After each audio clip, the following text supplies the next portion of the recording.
au pied de Sinaï, ils sont allés demander à Dieu qu'ils voulaient le rencontrer au pied de Sinaï. Et la montagne est un centre d'accueil de Dieu. Je prends la montagne comme un lieu de rencontre avec Dieu. Je prends la montagne comme le lieu de rendez-vous avec l'Éternel. Je prends la montagne comme le site de Dieu. Je prends la montagne comme là où Dieu peut se découvrir. Alléluia. Et il se trouve qu'au pied de cette montagne, il y a le jardin de Gethsémane.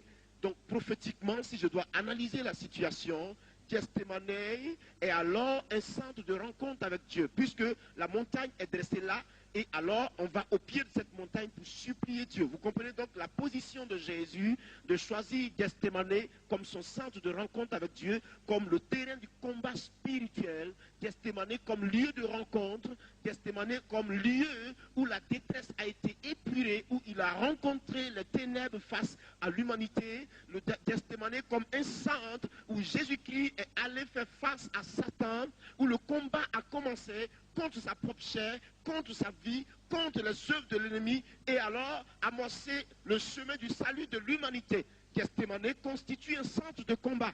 Gethsémane constitue un centre de prière. Gethsémane constitue un centre de rencontre avec Dieu. Gethsémane constitue également le lieu où je pars rencontrer Dieu prosterné devant sa face. Dieu, la montagne, et moi, dans le jardin, un lieu de prière.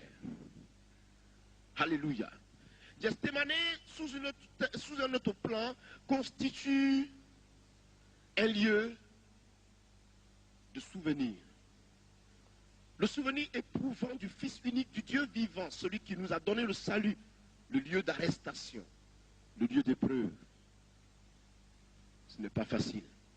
Gethsémane constitue à la fois un lieu de sommeil. Jésus-Christ savait qu'il avait affaire aux puissances de ténèbres. Jésus-Christ savait que le temps du combat était arrivé. Gethsémane, il savait que le temps de la bataille était arrivé. Il savait que le temps du combat contre la chair était arrivé. Il savait que le temps du salut de l'humanité était arrivé. Et donc le lieu de la rencontre pour définir la parole de Dieu, c'était Gethsémane.